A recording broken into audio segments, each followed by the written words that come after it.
Hey everyone, this is a clip from a recent episode of the Men of Steel podcast where we talk about Superman and Superman adjacent topics. If you enjoy this clip, check out the podcast. You can find it at certainpov.com or wherever you get your shows. For listeners who are not familiar with the series, I should probably just say what Hitman was. So, as we mentioned, it's Garth Ennis. He was the writer for Preacher, he was the writer for The Boys, he was the writer for The Punisher, so that comparison to The Punisher is a really apt one. So, Jmike, do you remember the Bloodlines annuals that we were looking at during the Death and Return of Superman stuff? What? Yes. How could I ever forget those? So, at the time, Garth Ennis was the writer on the Demon, the Etrigan character, the rhyming demon character, who shows up a lot when Hitman comes up. So, Etrigan's tie-in to the Bloodlines arc was a scenario where Tommy Moynihan was a hitman trying to assassinate a guy, and he got attacked by those giant space bugs. When he got attacked by the giant space bugs, he survived because he had a metagene, and it manifested superpowers. Superpowers which you don't see in this book. Nope. You rarely see it in the book, period, because Garth Ennis doesn't really care that much to write stories about superpowered beings unless they are being made fun of, or kind of remote. And so his powers are X-ray vision and telepathy, which are really minor powers. Like, he can't, force thoughts into people's heads. He's not Xavier. He can just hear people's thoughts in the background.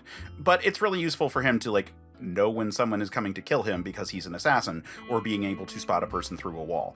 It's fun. It's usually just played as kind of a fun gimmick for sequences, but it's not really the big crux of the story because his power of action isn't really dictated by the abilities that he has. So it's mostly just this sort of fun story about a low-life hitman who has a little bit of a conscience, he won't hurt innocents, he won't take contracts for that, who just lives in Gotham City and so kind of just sees Gotham City. It's a book that for the most part didn't give a shit about DC continuity, even though it was set right in the middle of DC.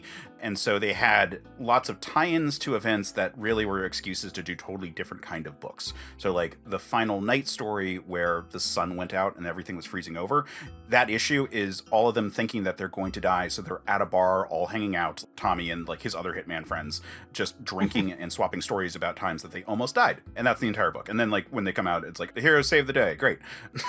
But the actual story that they're telling, it's just using the world of DC Comics as a jumping off point for these very human kind of stories, or very funny kind of action movie kind of parody stories. It's a Garth Ennis book, and this is where you'll see a lot of the stuff that would go on to be his Punisher run. It's a very similar tone.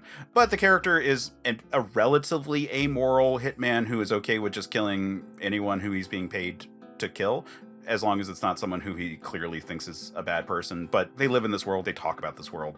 It's fun that we get this issue because Superman is often referenced in the book as just a pop culture figure. Early in the book's run is when Superman had just come back and had the long hair, and so there were people passing a petition around to get signed so that he would cut his hair because it wasn't a good look for the kids. And it was the old cranky Irish bartender who is an ex-hitman who runs the place that they all hang out, being it's not good for the kids, him looking like a hippie. So really fun book. Like I said, using DC Comics stuff as a jumping off point for either humor or for kind of these deeper moments. And Tommy Moynihan has popped up in other stuff, but for the most part, he's Garth Ennis's baby. The character is really not going to be touched by anyone besides him, except for in the most cameo of cameo roles, when he auditioned to join the JLA, which was under Grant Morrison, and Grant Morrison and Ennis were friends. So it was oh yeah, no, it's cool, you can make a joke. Remember, if you like the clip, after you're done liking and subscribing, check out certainpov.com, where you can find more episodes of the show, as well as a ton of other great shows.